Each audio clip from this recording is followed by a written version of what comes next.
de b'an bila ɲɔgɔn na sinon ne de b'u ni yɔrɔ dɔn. Ne b'a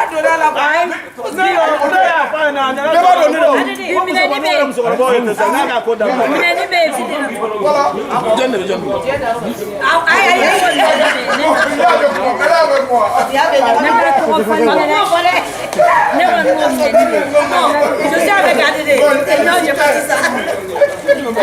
Je le suis dit à 100%. Allez, je te suis dit à 100%.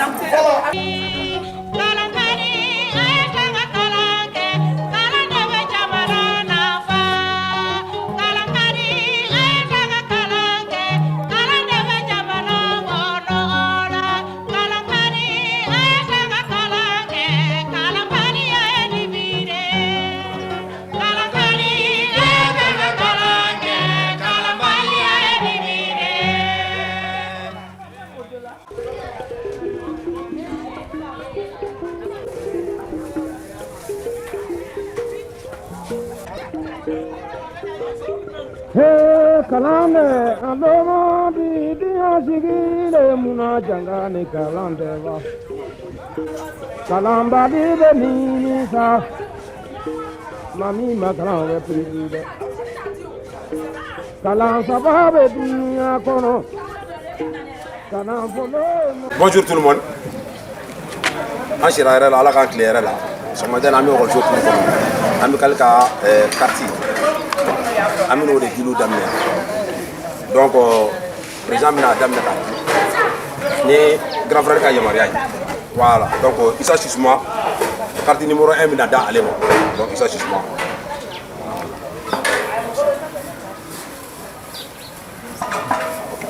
Merci bien.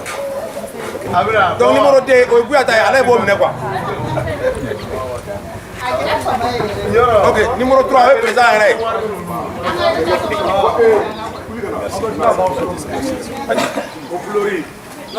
Numéro 4 o ye Alain Kojo ye. Olu de ye n ka complice ye.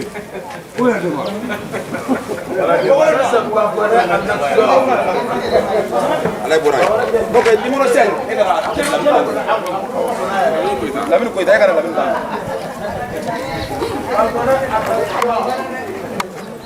Ok, Oumar Koulibaly numéro 6. Oumar Koulibaly. Kani, tu peux venir le mettre.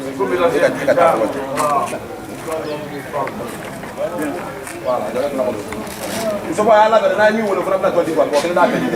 Kani, il faut voilà.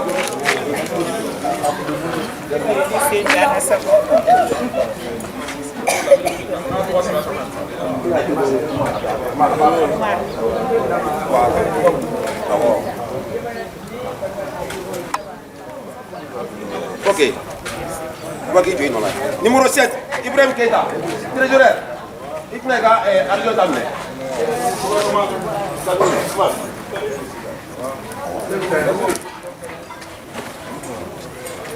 Voilà.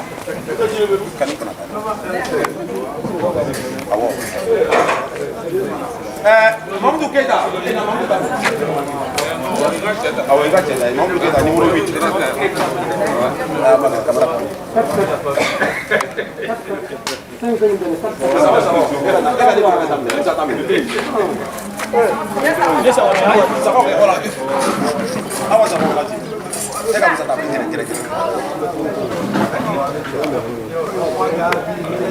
Adama Aïdara numéro 10. Sira Traoré. Sira Traoré.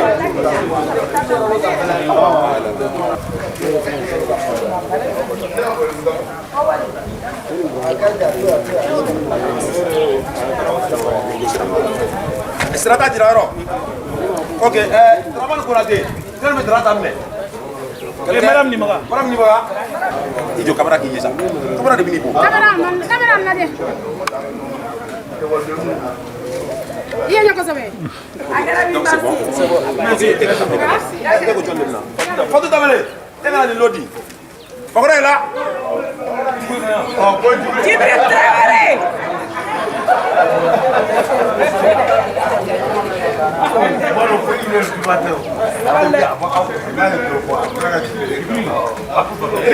Djibril, Djibril Traoré bɛ bolo.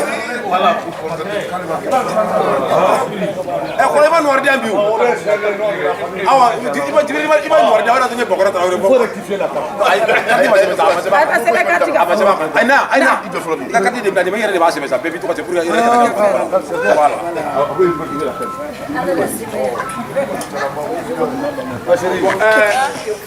Voilà. Amadou Diallo jɔn bɛ se ka Amadou ta minɛ. Alayi bon ne yɛrɛ bɛ se ka ne bɛ Amadou ta minɛ. C'est pas un problème. Voilà. Merci.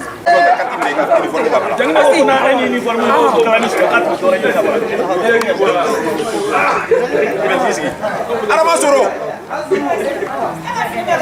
Numéro 17 Adama Soro.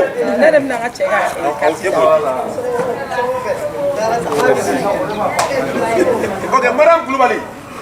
Madame Koulibaly, États-Unis. Madame Koulibaly, ko ka di ne ma. Madame ko ka di ne ma. Ko n ka taa n'a ye so quoi. Nani minɛ sa i ka bɔ mɔgɔ la. Awo na gosi la kɛrɛ bɛ yen. Ko kɛrɛ bɛ yan de. Alima fɛn ka di mɔgɔw ye koyi. Ko ka n'ale gosi la ko kɛrɛ bɛ yan de. I minɛ ka bɔ da la. Ok bon ko nin ye Madame Koulibaly ta ye. N'o fɔ aw tɛ cɛmanin ko in ja dɔn. Ba Jakite donc Issa b'o ta minɛ quoi. Ba Jakite. Bakari Kamate. Ilala. Bakari Kamate. Nagana cɛ ni balimakɛ ta di. Nagana cɛ ni balimakɛ ta di. C'est ça. Mon frère.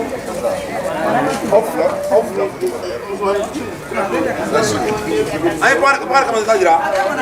Awa bɛɛ Kulubali. Awa bɛɛ Kulubali. Awa bɛɛ Kulubali. Attention, ji bɛ bɔ. Awa bɛɛ Kulubali. Ok, donc on a Bamza Kulubali ta minɛ. Bamza ta.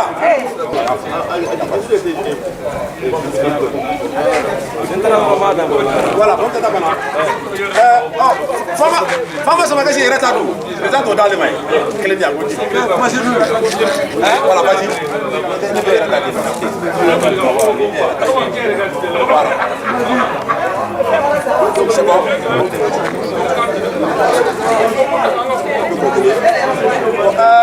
Docteur Sissoko mana Sissoko ala ina docteur Sissoko ta minɛ awa docteur Sissoko ta e ko minɛ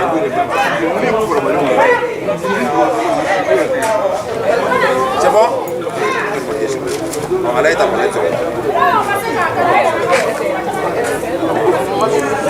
Fama tɛmɛ kan awa ayi wala bɔrɛ Fama tɛmɛ kan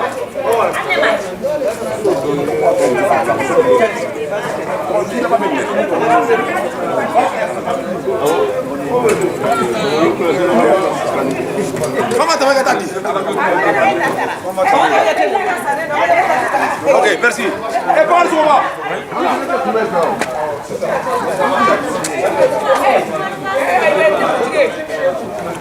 Dami, e faw na yɔrɔ e bɛna mun na ye? Madame Bende. N'a ye faw na yɔrɔ ne bɛ kɛnɛ ma i man ka ye.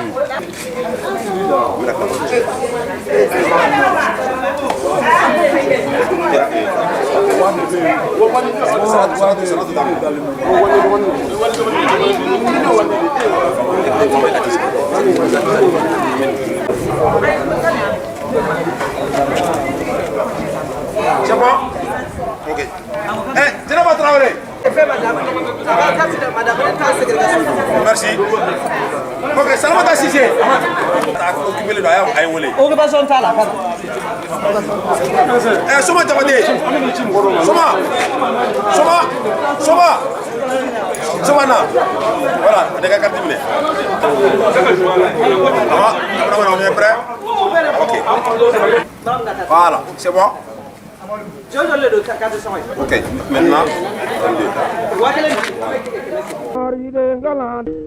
Janga ebenina gande wala mogo ya beda kamuru mami makala ebeni hare mami makali bebere jeni jo makala ebeni ha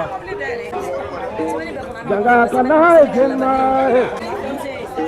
Janga kana jemaye imame kanga nge kalana alo imaye de ade kalana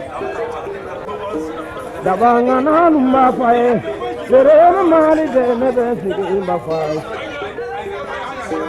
diye mi kala ansu mami ma kana janga iwi nimi sade nanga sigi ngonye fae longa koroni kube janganga longa koroni kube dunya te longa koroni kube nanga kige gusalamba kige longa koro kube imame kanga gradia de ikalane kalano dusawu Sego poligia tege mi makala kalano dusawu Mamni boli tege wala ni ma tege wala go kalano dusawu Sego be kalano Janga janga ne ba fete wa kalano nga ku jama mangui igeno ni jomi makala bilinga Kene ke dabo baby de na u janga janga yu fai Mini ji dabo baby salama te janga janga bu fai He mi ma de ke o bin mi sa Tige fangele ma bunya kubo Fangele ma janya kubo Fangele ma chenya kubo Tige no a kudebi kuma loni nga Kalange la mbafu Kalange la mbafu Jomi makala ibe ni mzade Leboni de ni kanda noja Wade kanga noja Kalande to Allah Janga janga nyapai Janga kukanga meke Jiji beli de kila ki woroke Yeson tabali de Fukene upai Nagan siri indu fai Johnny Indelida Kene makala janga inamulika Mugoya be idagae Nemana polonga korokube Jomine so loninga kronikube Loni isabuwe Usabu norola te asabaliwe Amana poloninga korokube Wadango kalambuno imuride ngalaye Usabu kalano te udafala Te tibaro kalano ngudaba Mami makala janga janga ibeli sada Jibi mwoje na fulobi sanunya Jibi mwoje na fulobi sanunya Issa Sissouma, membre fondateur de l'Amicale des anciens élèves de Banconi, promotion 1974, première promotion. En tant que fruit de l'école. Merci, donc je rends grâce à Dieu. En tant que fruit de l'école, je suis aujourd'hui économiste de la santé, donc titulaire d'un diplôme spécialisé en économie de la santé de l'université d'Auvergne à Clermont-Ferrand en France. Et j'assume actuellement la fonction de directeur général de l'Union technique de la mutualité malienne, et c'est depuis aujourd'hui près de 17 ans. Et donc en tant que fruit de l'école, c'est aussi rendre grâce à nos parents qui étaient à l'origine de la création de cette école, mais aussi à tous les enseignants dont les connaissances nous ont permis d'être aujourd'hui ce que nous sommes. Le but de la rencontre d'aujourd'hui est une mobilisation, un appel à la mobilisation parce que nous avons créé l'amicale des anciens élèves de l'école de Banconi Plateau. Les initiatives sont parties en 2006, mais c'est en 2007 où on a tenu l'Assemblée générale constitutive. Et depuis cette année 2023, nous avons souhaité donner une nouvelle dynamique qui nous a permis déjà de mettre en place des cartes de membres et des cotisations mensuelles Et donc pour lancer cet événement, nous avons souhaité nous retrouver ce matin en présentiel pour distribuer les premières cartes aux premiers adhérents. Donc c'est vraiment un appel à la mobilisation générale de l'ensemble des anciens élèves de l'école de Bankoni Plateau. Certaines de mes préoccupations ont été prises en compte. Mais est-ce que vous pouvez nous dire comment cette école a été créée? Cette école a été créée en 1973 pour commencer en 1974 à la suite de la réflexion de nos parents parce que les premiers élèves de Bankoni suivaient des cours à Missira. Donc vu la distance, nos parents ont vu la nécessité de créer une école afin que les enfants puissent avoir accès à l'éducation dans une proximité. Et c'est à l'origine donc qu'ils ont initié la création de l'école de Bankoni où quand même l'un de nos papas qui était à l'origine a été Suleiman Sy. Donc Suleiman Sy qui est à Bankoni Flabrou, paix à son âme, mais qui a aussi bénéficié à l'époque de l'accompagnement de l'ensemble de nos parents. Je citerai paix à son nom Beka Ignaré, le vieux Tunkara. Donc autant de personnes qui aussi, dès que l'initiative a pu prendre corps, ont pu contribuer matériellement pour que au moins une première classe en dur puisse être construite et qu'une seconde en paille puisse aussi se mettre en place pour que l'école puisse démarrer avec ces deux classes comme classe de démarrage. Donc je dirais vraiment paix à leur âme et à tous les enseignants, notamment M. Makansako qui était le premier enseignant directeur de cette école, donc, qui aussi nous ont modelé jusqu'à ce que nous soyons ce que nous sommes aujourd'hui. Que ressentez-vous alors en rencontrant les amis d'enfance, sinon les camarades d'enfance? C'est toujours les retrouvailles, c'est des périodes de joie.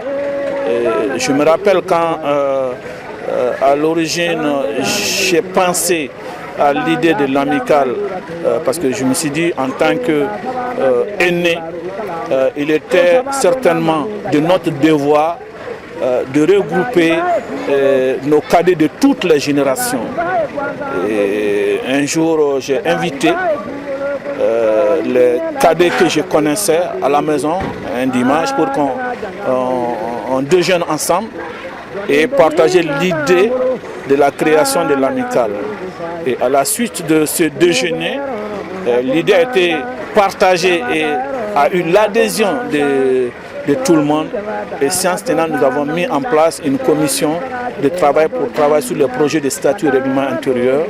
Donc pendant à peu près 5-6 mois, donc qui nous amène en 2007 durant l'année durant laquelle nous avons tenu l'Assemblée générale constitutive pour mettre en place un premier bureau dans l'esprit que dès que l'amicale va démarrer, la communication aidant, nos autres camarades qui n'ont pas pu être avec nous à la Constitution puissent aussi rejoindre le mouvement. Ça a donné ce que ça a pu donner parce que nous avons pu en termes de réalisation faire, je crois, 7 éditions de remise de prix aux élèves les plus méritants pendant 7 années scolaires. Nous avons aussi pu initier le baptême de l'école à l'hommage de Mme Koulibaly Ina Yaro, donc, qui a aussi été un événement majeur pour cette école. Et parallèlement, nous avons aussi pu travailler à la réduction de la délinquance au niveau de l'espace scolaire, parce qu'il faudra aussi rappeler qu'à un moment donné, l'école était devenue un nid de petits bandits du quartier qui se retrouvaient ici. Donc nous avons pu quand même, avec l'appui d'autres partenaires, puis renforcer la sécurité autour de l'école pour que ces activités malsaines ne puissent pas se dérouler. Donc voilà, vraiment, je dis, on n'est pas à l'heure du bilan. Mais on peut dire si on fait peut-être que le bilan du parcours de la création à ce jour, on peut dire qu'on est dans la bonne voie. Dans la bonne voie, et nous prions les Tout-Puissants qui nous donnent la force et l'énergie de léguer encore à nos cadets un outil extrêmement précieux qui puisse permettre de continuer à faire rayonner cette école qui, de par le passé, était aussi reconnue par la rigueur et la performance des élèves qui sont passés. Donc je crois que ce challenge est possible, les défis sont susceptibles d'être relevés, quitte à nous de transférer à la jeune génération les germes de cette excellence, de cette réussite. Juste en parlant de cadets, nous constatons une floraison de beaucoup d'amicales autour de cette école. Vous, en tant qu'aîné, en tant que première génération de cette école Inaïaro à Bankoni Plateau, quelle est ou serait votre action, votre démarche à l'égard de ces cadets qui se réunissent encore de plus en plus au sein d'autres amicales, sinon même des amicales? Oui, vous savez, une dynamique d'amicale d'abord est une dynamique de camaraderie et de promotion. Et on ne peut pas occulter que le fait que des gens soient de la même génération, qui puissent avoir des cadres pour se retrouver, pour discuter, se tapoter les uns les autres.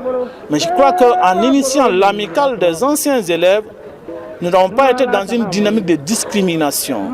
Nous avons été dans une dynamique d'exclusivité ou d'inclusivité de l'ensemble des promotions. C'est-à-dire que même ceux qui sont aujourd'hui là, ok, ou ceux qui ont l'EDF l'année dernière, qui sont maintenant au lycée, pour nous, c'est des anciens élèves de l'école de Bankoni Plateau.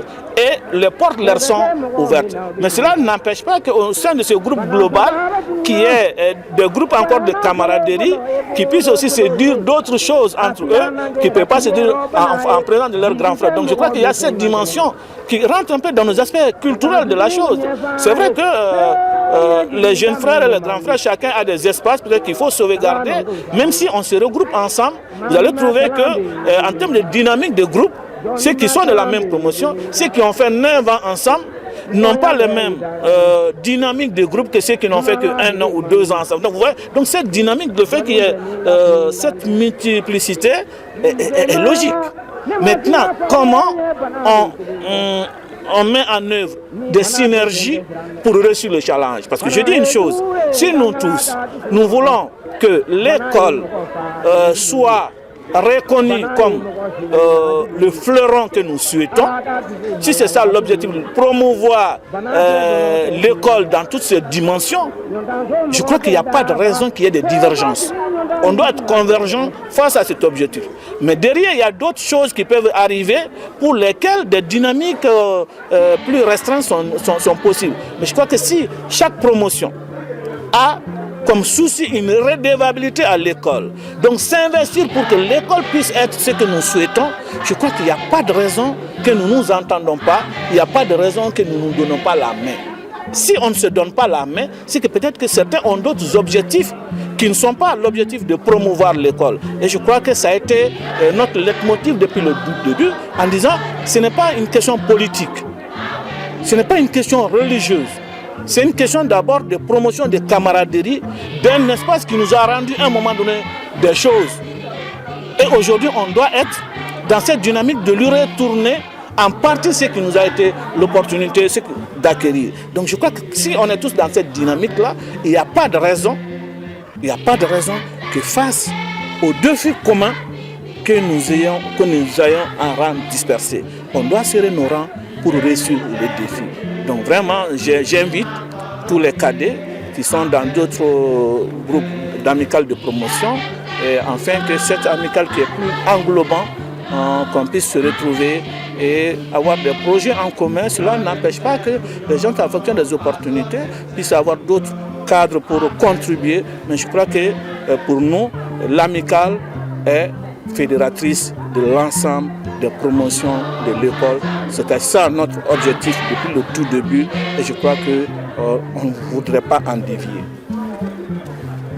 Monsieur Sousimon, que ressentez-vous sincèrement? Vous savez, je dis, ça donne souvent des larmes aux yeux. Il y a des gens qui ce matin se retrouvent, ça fait plus de 40 ans qu'ils ne se sont pas vus. Pourtant, ils sont tous à Bamako. Et je crois que souvent contribuer à ces retrouvailles, souvent est le meilleur cadeau d'amis qu'on peut s'offrir les uns aux autres. Et auréolé aussi du fait que les hommes ont accepté aussi habiller leurs sœurs à l'occasion de la fête du 8 mars, cerise sur gâteau comme vous le dites. On a essayé de joindre l'utile à l'agréable, où toutes nos sœurs sont venues aujourd'hui habillées en leur habit du 8 mars qui leur a été offert par leurs frères.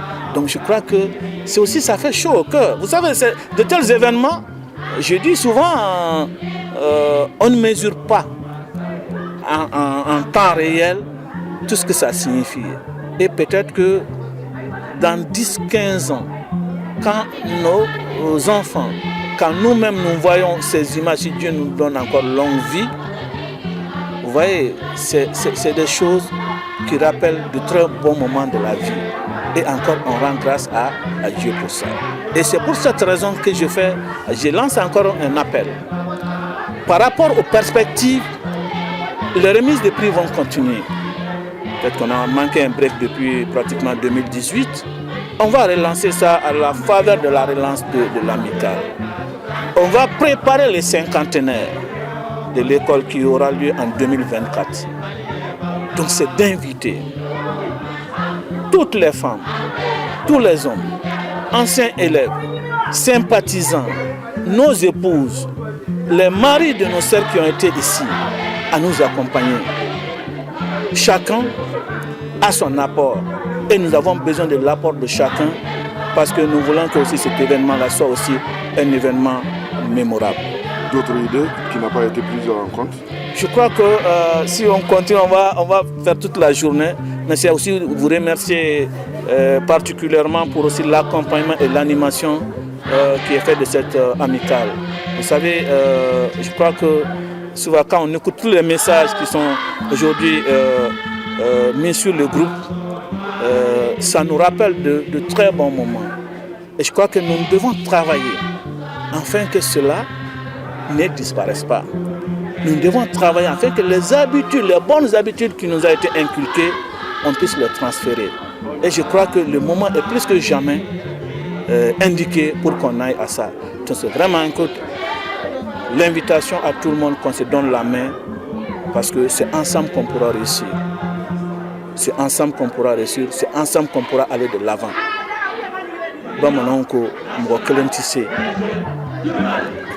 Ni en Djerade, on peut faire déplacer une montagne.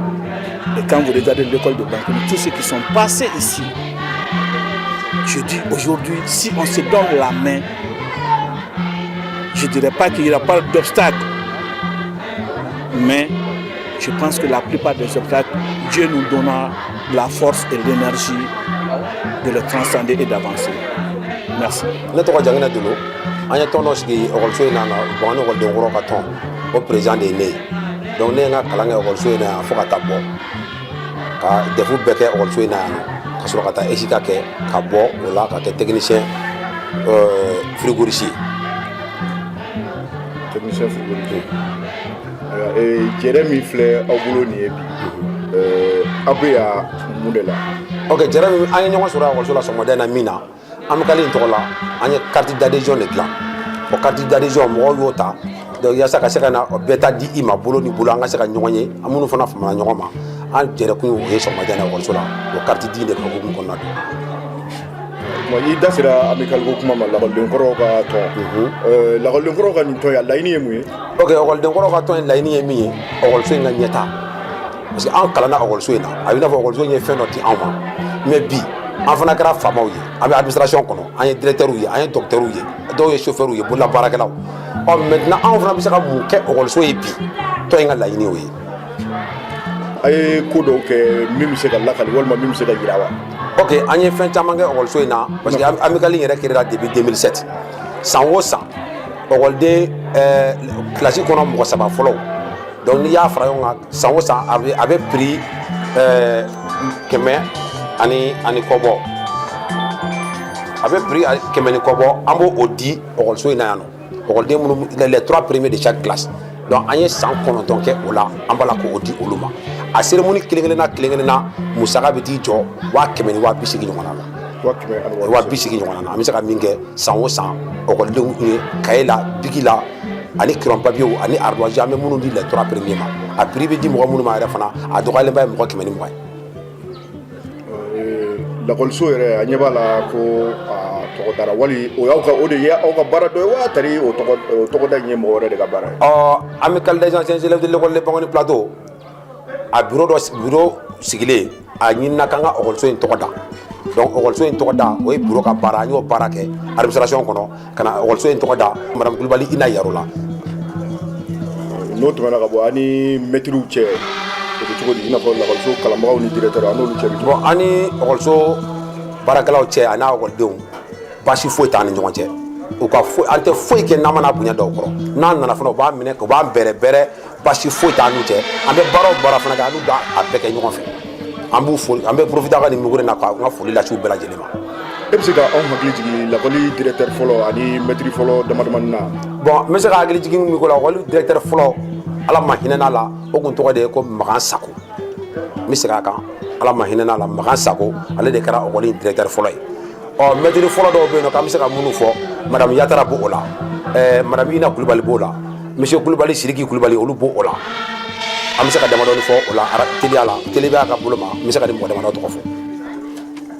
lakɔliso in yɛrɛ sigira cogo di walima ani san jumɛn a sigira cogo di ani san jumɛn. bon ɔkɔliso in sigira n'an ka cɛkɔrɔbaw ka yamaruya ye parce que a fɔra ko a sigira en 1974 1974 o y'a sɔrɔ ɔkɔliso tɛ Bangoni yɛrɛ la an ka cɛkɔrɔbaw de y'a laɲini an kɔrɔbaw tun bɛ taa kalan kɛ Misira ani Kɛnzan. o tuma ale de ye Bangoni lakɔli fɔlɔ ye. ale Bangoni ɔkɔli fɔlɔ de ye nin ɔkɔliso in an filɛ min kɔnɔ bi.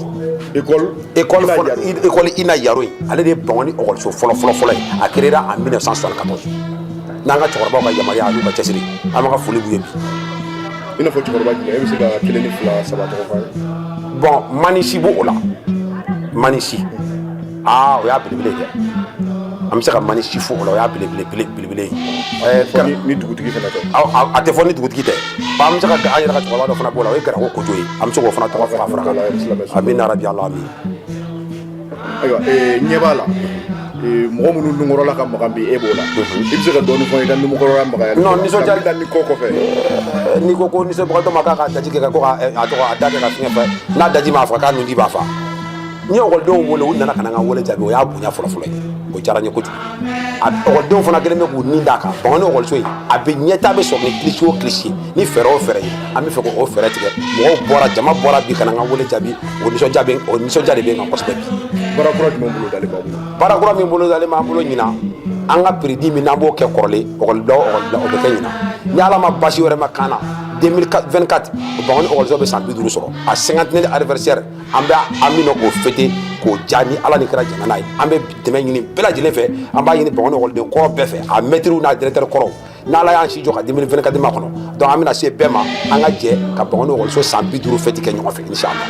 an ɲɛ bɛ ɲininkali labanna sa an ɲɛ b'a la k'a fɔ ko amicale caman bɛ yen o ye wajibi ye parce que mɔgɔw si tɛ kelen ye cogo min na cogo dɔw fana amicale wɛrɛw bɛ sɔrɔ min ni nin tɛ kelen an bɛ 2 ni 3 dɔn ka fara nin kan aw ni olu cɛ bɛ cogo di walima baara jumɛn bolo dalen bɛ aw bolo ka ɲɛsin olu ma wagati nataw la. o tɔnmisɛnnin 2 ou bien 3 bɛ générationnel don mais amicale de ye bakoloba ye o fana bɛɛ ye ɔkɔliden kɔrɔw ye o fana bɛ u ka dɛmɛ lase ɔkɔliso ma nka an bɛ fɛ ka mun fɔ an n'u cɛ basi foyi tɛ yen an bɛɛ ŋaniya ye ɔkɔliso ka ɲɛta de anw bɛna baara o baara kɛ an bɛna kɛ ɔkɔliso kɔnɔ olu fana bɛna baara o baara kɛ u bɛna kɛ ɔkɔliso kɔnɔ nka an kɔni b'a ɲini secondaire kɔni fɛ kɔni a ye bolofara ko t'o la dɛ tɔn o tɔn Bangoni ɔkɔliden bɛɛ kɔrɔlen bɛɛ i mana kɛ tɔn o tɔn na a kɔnɔ an b'a bɛɛ fara ɲɔgɔn kan an n'u bɛɛ bɛ jɛ ka secondaire organiser ɲɔgɔn fɛ ni ala ka jɛ.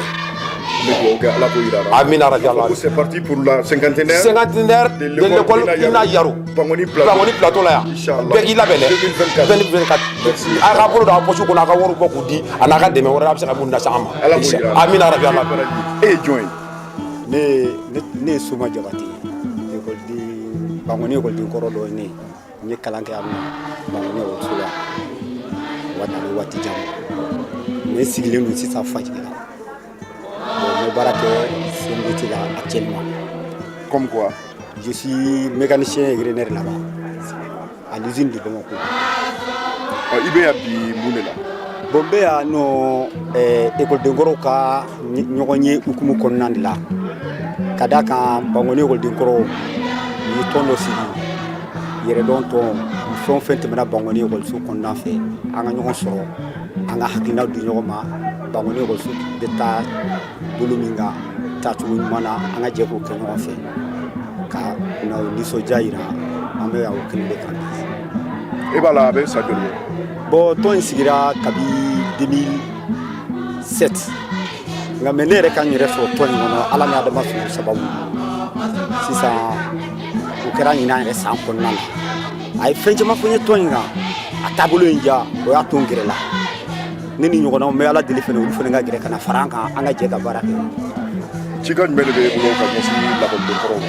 bon ne b'a ɲini maa o maa i ye kalan kɛ Bangoni école na hali n'i danna première année de la hali n'i ma dɔwɛrɛ kɛ san kelen dɔrɔn kɔ i kana parce que bada ma da fɔra k'i ye kalan kɛ ka ban i tɛmɛna école dɔ de fɛ ne b'a ɲini bɛɛ lajɛlen fɛ bɛɛ kana nin ye an minnu tɛmɛna anw tɛ tuguni dɛ minnu bɛ fɔ an kɔ a n'an denw n'an mɔdenw olu bɛ nafa sɔrɔ cogo min na anw ye tɔn in daminɛ di an bɛ ala deli mɔgɔw ka fɔ an kɔ minnu bɛ se ka na tɔn in fɛnɛ ta tuguni o de ye hakilina bɛ ne la yɛrɛ mɔgɔ minnu fɛnɛ hakilina sɔrɔ ne bɛ dubabu ta olu bɛɛ lajɛlen vraiment tɔn in ala k'a jidi hakilina bɔra mun na ala k'a jidi o kɔni ni laɲini bɛ ne fɛ vraiment.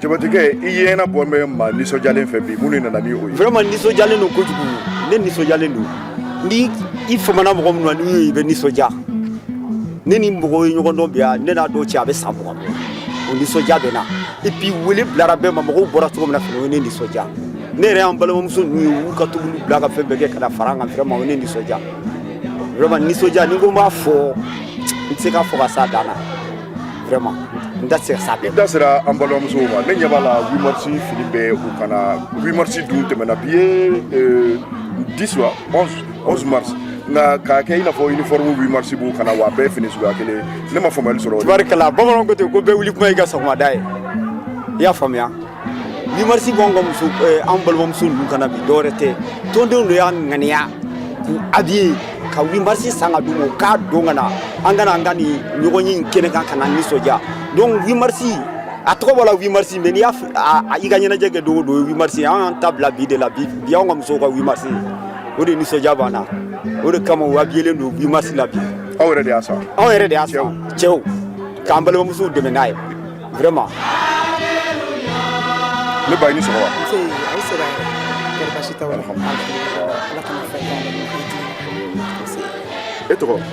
ne tɔgɔ Kani Koyita n ye Bangoni lakɔliden kɔrɔ ye n tilalen kɔfɛ n ye comptabilité kɛ ka baara dɔɔni kɛ sisan n ye n yɛrɛ ta alhamdulillah. i Koyita. i di. a bɛ yan nɔ bi lakɔliso kɔnɔ mun na.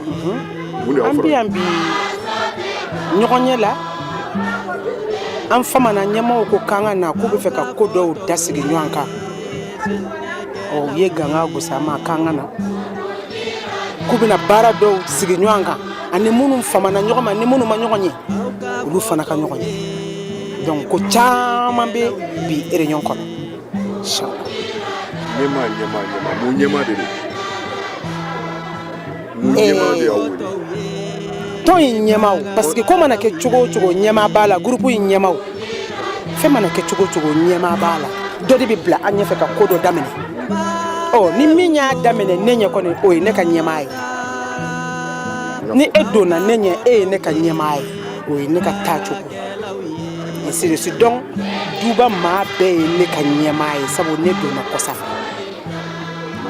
n bɛ ka kɔlɔsili dɔ kɛ muso minnu bɛ yan nɔ a ka ca la fini minnu b'u kana a bɛɛ ye fini suguya kelen e bɛ se ka dɔ fɔ ne o la. alhamdulillah an bɛ se ka dɔ fɔ o la sabu ɲɛmaa musomanw ye ci bila ne ma don dɔ n ye ganga gosi ko ka cɛman ninnu ɲɔgɔnɲɔgɔnli ka filɛ sabu delili ye ɲɔgɔnɲɔgɔnli de ko an k'o ɲɔgɔnɲɔgɔnli ka filɛ ko ni min bɛ yen nɔ ko o bɛ fɛ ka 8 mars fini don komi muso tɔw ala y'a kɛ ne ye ganga gosi ne ma maloya ɲɛmaaw ye ne jaabi ko ni ala sɔnna ma ko fini bɛ sɔrɔ o fini de filɛ kanw na bi o fini de filɛ an kan na an nisɔndiyalen kɛlen k'a don mais ne ma se ka n ta sɔrɔ joona o ye yɔrɔ n'a janya cogo ye o de la ne ma se ka n ta sɔrɔ nka n ta bɛ ɲɛmaaw bolo yan ni ala sɔnna ma n b'a sɔrɔ bi a kalawari fana bɛ da ka bi k'a don inchallah fini ko in kɔni diyara ne yɛrɛ ɲɛ b'a la e nunkɔrɔla b'i nafa maga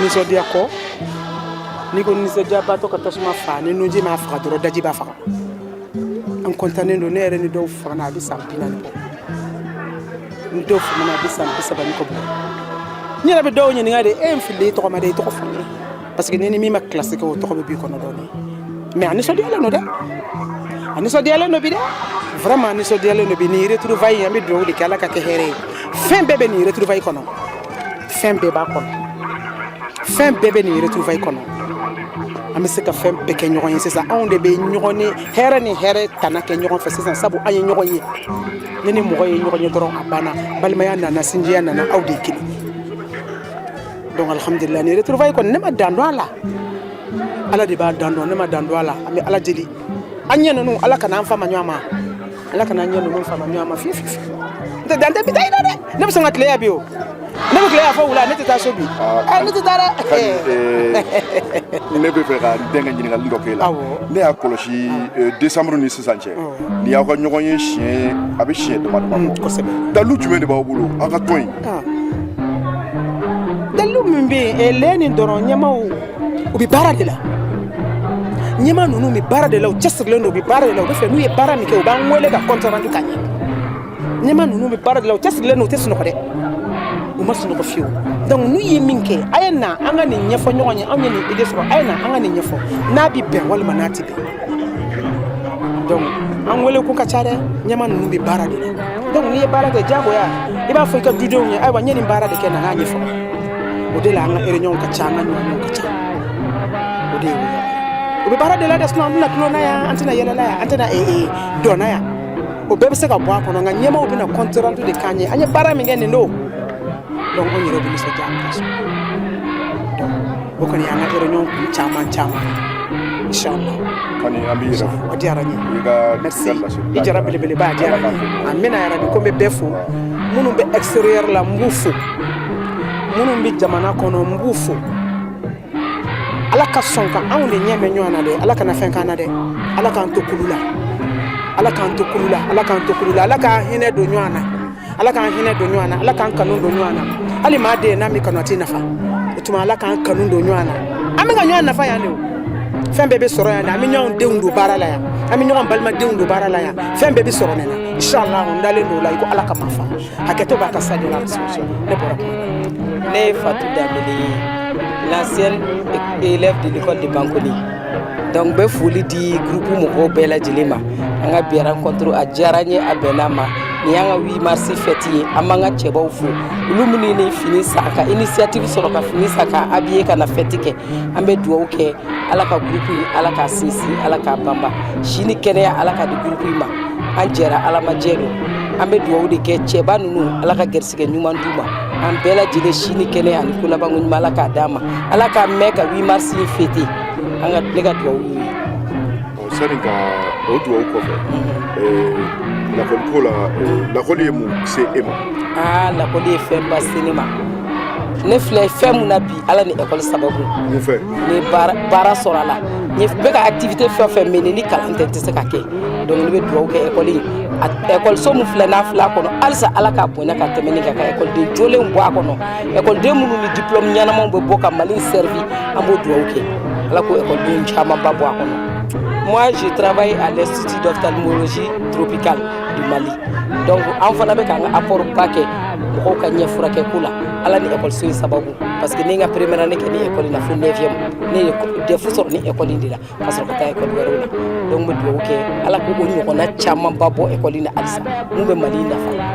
I yɛrɛ bɔlen bɛ i nungɔrɔla ka magan dɛ nisɔndiya jumɛn de b'i bolo nisɔndiyalen don kojugu bi parce que a kɛlen don retrouvaille ba de ye écoleden kɔrɔ dɔw ni ne famana ka ɲɔgɔn ye a bɛ 40 ans bɔ parce que dɔw école bila dɔw b'u yɛlɛmana ka t'u ka quartier wɛrɛw la à partir de la 5e année 6e année olu n'an farala ɲɔgɔn na donc a rencontre sababu la ne n'olu ye ɲɔgɔn ye bi donc a kɛlen don nisɔndiyaba de y'an bolo yan bi. wele jumɛn b'i bolo ka ɲɛsin i kɛɲɔgɔnw ni i kɔmɔgɔw ma.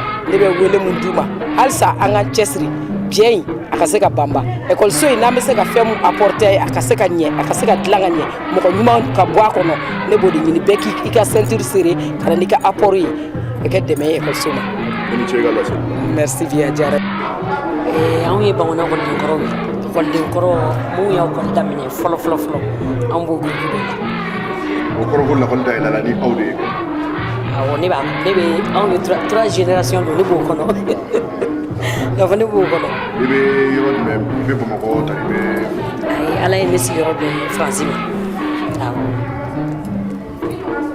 o la ni i jɛɲɔgɔnw ni teriw denmisɛnnin teriw kɛlen ka ɲɔgɔn ye e yɛrɛ a bɛ komi i nimɔrɔla ka magan dɛ.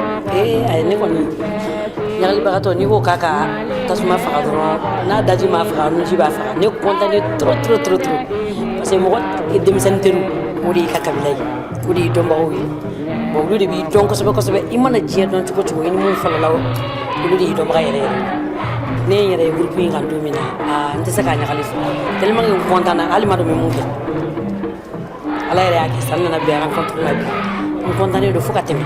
an b'a fɔ ko e de garisɛgɛ jara. ne de garisɛgɛ jara. i nana bɔ faso la. kosɛbɛ. ka bɛn ni i teriw ni dɔgɔninw ni n kɔrɔw. san 40 ni kɔ i ni mɔgɔ minnu tɛ ɲɔgɔn ye. walayi olu bɛɛ ye ɲɔgɔn ye. n'olu tilala ka ɲɔgɔn ye. alhamdulilah.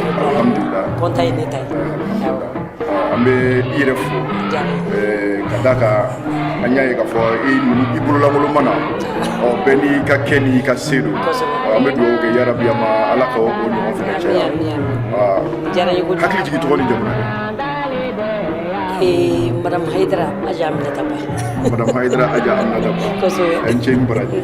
Ala k'an to. Ami yarabi. Ala k'an mɛn na. Aw yɛrɛ aw ni cɛw ni baraji. Ala k'aw sara. Ala k'an mɛn tulo ni yɛlɛ la. Ala k'an kulufa. Ala k'an ba fa. Merci. Karamɔgɔ i ni sɔgɔma. An b'a yɛrɛ sira. Tɔgɔ duman jamu. Ne ye Bakari Kamate. N sɔrɔla Bangon na plateau la. sisan an bɛ yɔrɔ min na sisan o ye Bougassou kɔnɔ ten bi. an ɲɛ bɛ aw jɛrɛlen na bi jɛrɛ in kun ye mun ye. jɛrɛ in kun ye an ka amicale ka jɛrɛ de don donc amicale in sigira an bolo pour que an ekɔliden kɔrɔw an kana se ka tunu ɲɔgɔn na waati ni waati an kana ɲɔgɔn sɔrɔ ka ɲɔgɔn ɲɛnajɛ donc o de ye jɛrɛ in kun ye. lakɔliso yɛrɛ ye mun lase e ma de.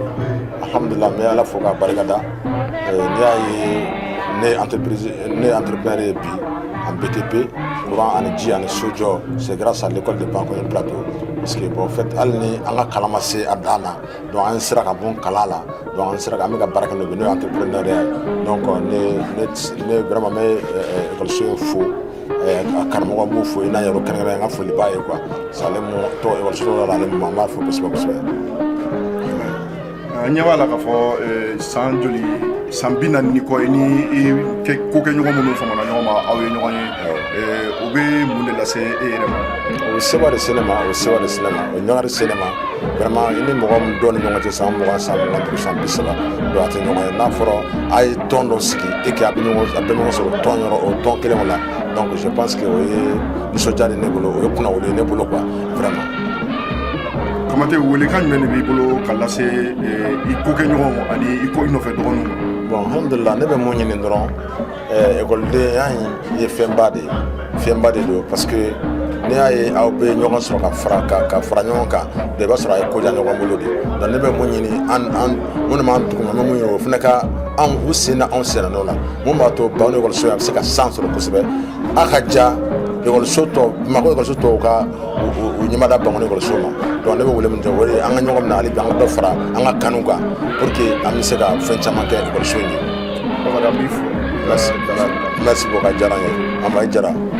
e ye Modibo Samake anw ye Bangoɲ ekɔliden fɔlɔw ye le 1er octobre 1974 anw de fɔlɔ ye ni ekɔliden fɔlɔw ye yan ekɔliso. lakɔliso in a ye mun lase e ma.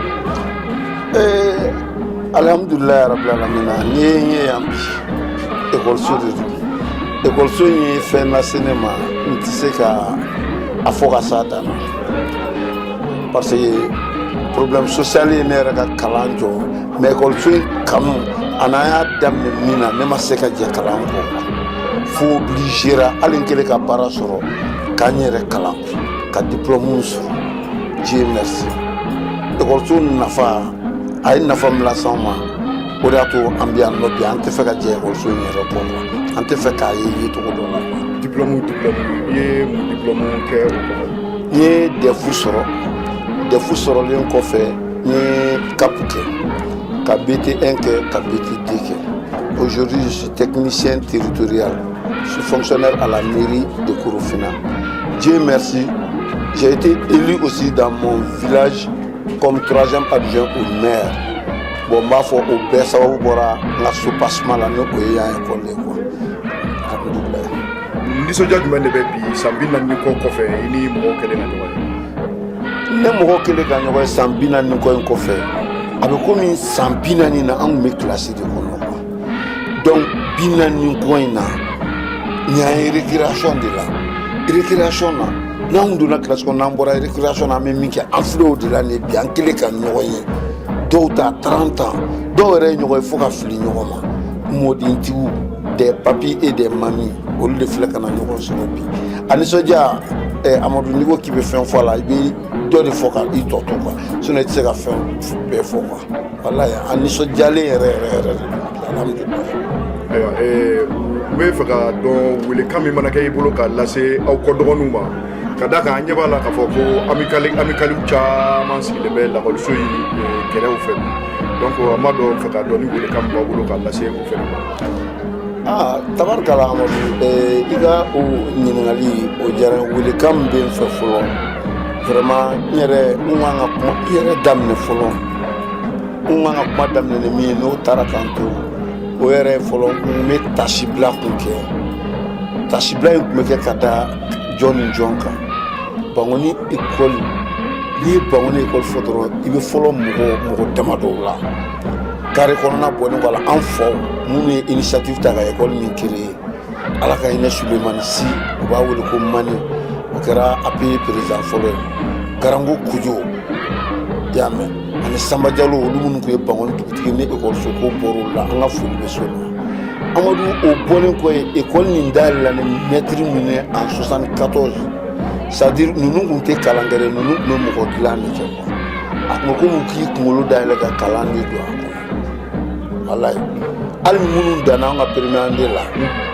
vraiment niveau dɔ b'u la hali an ka première année élèves minnu danna ye u bɛɛ y'a dɔn k'u ye fɛn dɔ daminɛ bon u bɛɛ nimisara i y'a mɛn na ala y'a kɛ bi an filɛ nin kɛnɛ kan Dieu merci an ka maîtresse fɔlɔ tɛ yan misi fɔlɔ tɛ balo la n'o ye misi Makan Sako ani madame Yatara Kumba an bɛ tasi bila k'u ye vraiment ala ka hin'u la ala k'u da yɔrɔ suma o kɔfɛ an kɔ n m'a faamu oui maître fɔlɔ de ye Makan Sako o y'a tari directeur fɔlɔ de ye Makan Sako double casquette de tun b'a kunna il était directeur de l'école en même temps il était le maître de la première année A madame Yatara o tun ye première année B madame Yatara Kumba o tun bɛ première année B la Makan Sako o tun bɛ première année A kalan. ɲininkali min bɛ se ka ye o kuma kɔnɔ sa o de ye lakɔliso tɔgɔ dalen don min na nin ye o kuma o ta kɛra la garisɛgɛ ko de ye sa kɛ. Awɔ bon fɛn bɛɛ ye dakan ni kow ye a bɛ jimisɛnnin bɛ n'a tɛmɛsira don i y'a ye a dara min na a mɛnna Bangoni école in na kojugu Ina Yaro kabiri Ina Yaro ni ma fili kabiri a bɔra Banamba hakili la o kɛra a ka directeur d'affectation ye à l'extérieur de Bamako. Mais depuis a nana Bamako n'a nana Bangoni école la fo ka taa s'a ka retraite ma Abia fo ka taa s'a ka retraite ma a ye fɛn bɛɛ lajɛlen de kɛ yan donc école so tɔgɔ dara la ka da o kan sinon maîtresse fɔlɔ tɛ filanan tɛ maîtresse fɔlɔ o tun ye madame Yatara Kumba maîtresse filanan o banna il y a 3 ou 4 ans o ye madame Kamara ye a banna Cɛbani. Dieu merci mais ale prénom de échappé dɔɔnin quoi i y'a faamu sinon vraiment école min kɔni bɛ fɛ k'a fɔ n kɔ dɔgɔninw ye amical wɛrɛ minnu groupe minnu bɛ anw su vraiment u kana an ka fara ɲɔgɔn kan école nin ye anw de ka patrimoine ye bi an faw y'a kɛ cogo min donc an ka an faw la nisɔndiya an b'u la nisɔndiya ni mun ye an kana to école nin la dégrader Dieu merci cadrew bɔra an na dɛ officiers généraux bɔra ni école la bi u bɛ Mali kɔnɔ u bɛ fonctionner colonel de la gendarmerie me fila dɔn a la o bɛɛ ye Bangoninkadenw ye u bɔra nin fɛngɛ kɔnɔ u bi yan bon a tɔ misɛnmaninw ka ca administration a minɛlen ninnu maintenant faut pas qu'an ka kulonkɛ anw denw de bɛ yen bi an ka ɲɛsin an denw ka encadrement ma ekɔliso an k'a ta n'an bolo fila ye k'a kɔrɔta diɲɛ k'a ye quoi c'est pourquoi ni cinquantenaire baara daminɛ an bolo n'an bɔra na sa an bɛna ɲɛsin na ala ye mɔgɔ minnu si garijɛgɛ don a la san wɛrɛ i y'a mɛn an ni olu ka jɛ ka cinquantenaire ni a fɔ a ka fɔ. n b'a faamu cinquantenaire école san 50 école nin dayɛlɛli san 50 o de bɛna kɛ san wɛrɛ 2024 ni ala ye min garijɛgɛ don o la a bɛ taga kɛ ni école in na fɛn caman b'an bolo mais da yamaruyalen bɛ se ka tila ka o ɲɛw f'i ye kosɛbɛ. ala k'o faransi. inshallah an bɛ yɛrɛ fo i ka walawalali la ka dugawu kɛ yarabi an ma ala ka san wɛrɛ yira. amina yarabi ala k'i yɛrɛ fana bolo min ka baara la ala k'an to. merci jara. ne tɔgɔ Bajakite. Bajakite e bɛ mun baara kɛ. ne ye boucher de ye ne ye boucher Bangoni sugu la n ye abattoir frigorifique syndicat membre fana ye awɔ. an ɲɛ bɛ aw caman na lakɔliso in kɔnɔ bi mun de b'aw bolo yan. o lakɔliso in kɔnɔ yan komi an ye hakilina sɔrɔ an ka ɲɛmɔgɔ ye hakilina sɔrɔ ka an ka jɛ kulu la k'o kɛ amicale ye donc amicale kɔnɔna na an ye carte ko k'a la carte ko fana na musow tɔgɔla don 8 mars o fana ko kɛra a la donc hakilina sɔrɔla muso yɛrɛ fɛ ka ci don u ka kumakɛla u ka kuma lada k'u mago bɛ 8 mars la o jɛɲɔgɔnya fana na o seko kɛra min ye an n'a lajɛ k'an balakaw nisɔndiya 8 mars ko la. kɔfɛ an ɲɛ bɛ uniforme 8 mars la o la. i b'o bɛɛ labɛn cogo kelen ye kelen ye a bɛɛ ye fini kelen ɲɛ kelen kalacogow de tɛ kelen ye o hukumu de kɔnɔ an nana yan bi carte ko fana b'a la an bɛ tɔn min kɔnɔ n'o ye amicale o tɔnden carte k'o fana kunbaya ka di bi o hakilina fila de y'an fara ɲɔgɔn kan lakɔliso kɔnɔ yan bi. an ɲɛ b'a la kɔlɔsili la mɔgɔw famanen ɲɔgɔn ma san 40 kɔfɛ sinon san 40 ni kɔ kɔfɛ parce que dɔw bɛ san 60 ɲini na bi dɛ n'a fɔra k'i ni olu kɛlen ka ɲɔgɔn ye o bɛ mun de kɛ e la walima o bɛ bila yɔrɔ jumɛn.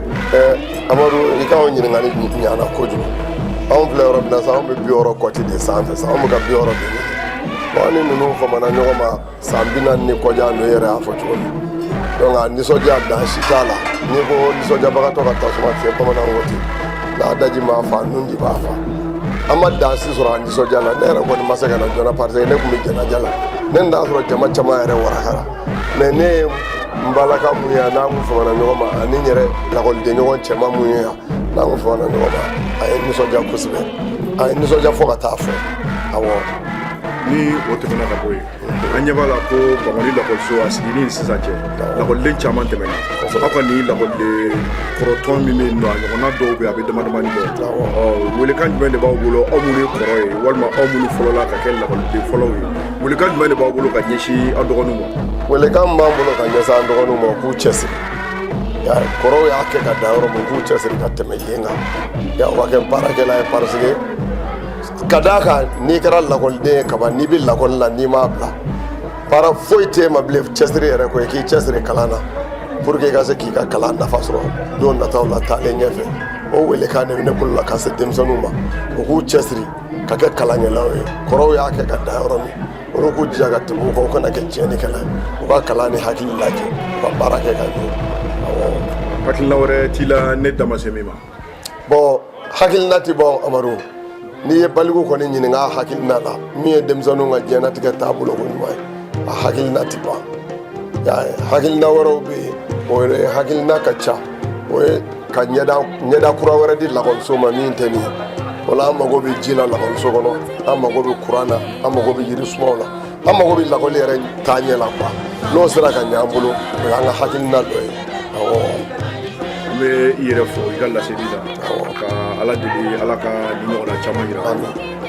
e yɛrɛ min fana kɛra jatabaga ye e yɛrɛ fana ni cɛsiri parce que lakɔliso ko foyi ma wuli i y'a faamuya b'a la n'e ma ye min kɛnɛ kan n'i ma ye min kɛnɛ kan ni darula nan'i la i b'a sɔrɔ i bɛ cidenw bila ka na awɔ an b'i yɛrɛ fo i ka baara kɛ ko ɲuman na yɛrɛ baara fana ne foli ko ɲuman mɛ an b'i fo a diyara n ye i jali a b'a ala ka jara mina ani baraji